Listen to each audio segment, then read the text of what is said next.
दोस्तों नमस्कार। 45 जवानों की शहादत पर पूरे देश में गुस्से की लहर दौड़ गई।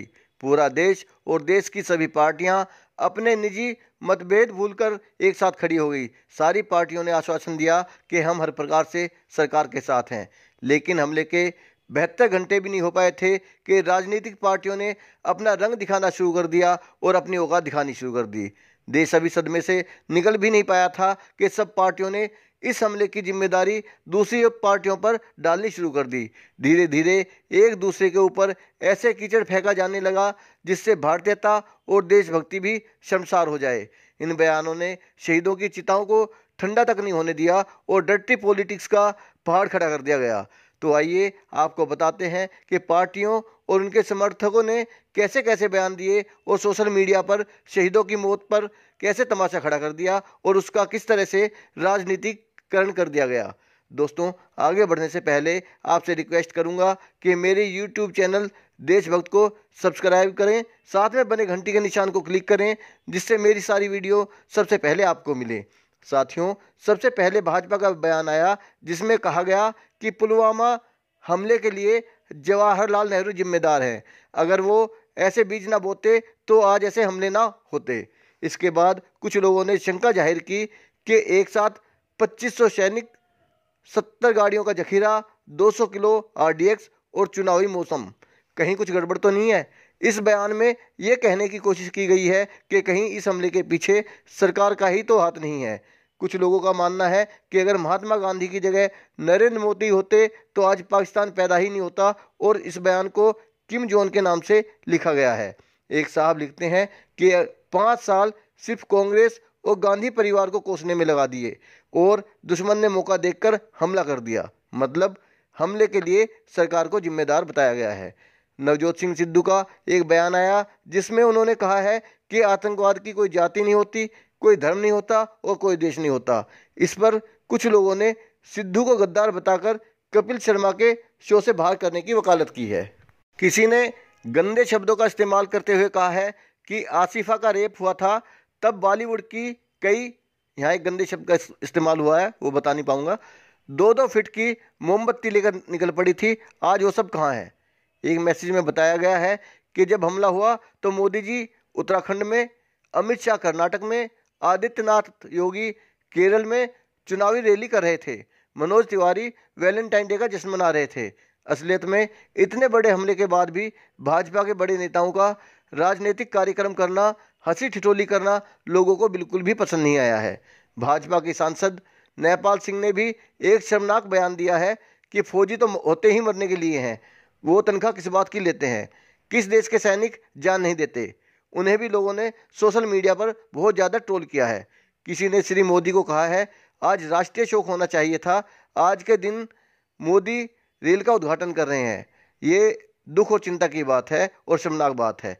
कुछ लोगों ने प्रधानमंत्री के सऊदी अरब के प्रिंस के साथ प्रोटोकॉल तोड़कर गले मिलने और उनकी दावत करने की निंदा की है। इस बयान में मोदी के समर्थकों को संबोधित करते हुए कहा गया है कि भक्तों, 70 साल पहले के नेहरू के कार्य याद हैं, लेकिन मात्र 20 साल पहले अटल का कंधार में आतंकवादियों को छोड़ना याद क्यों नहीं है।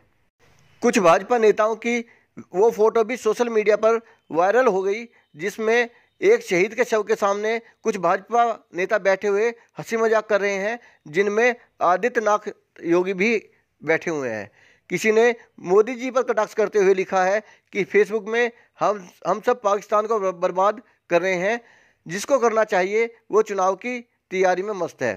कई ऐसे वीडियो दोबारा नजरों के सामने आ रहे हैं जिनमें मोदी जी प्रधानमंत्री बनने से पहले अपने इंटरव्यू में कह रहे हैं कि सरकार को ये लव लेटर लिखने बंद करने चाहिए, पाकिस्तान को उसी की भाषा में जवाब देना चाहिए और अमेरिका जाने की बजाय पाकिस्तान में जाना चाहिए। उनकी वो वीडियो भी वायरल हो रही है जिसमें वो तत्कालीन प्रधानमंत्री मनमोहन सिंह जी से सवाल पूछ रहे हैं कि देश के अंदर आतंकवादी कैसे पहुंच गए, हथियार कैसे आए और विस्फोटक कैसे आए, जबकि सब कुछ सरकार के हाथ में है।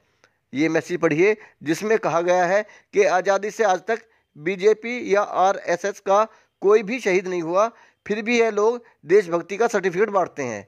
किसी ने योगी के ऊपर कटाक्ष किया है कि उन्होंने कुंभ मेले पर 4000 करोड़ खर्च कर दिए, लेकिन उत्तर प्रदेश के 12 शहीदों के लिए उनके पास 12 करोड़ भी नहीं है।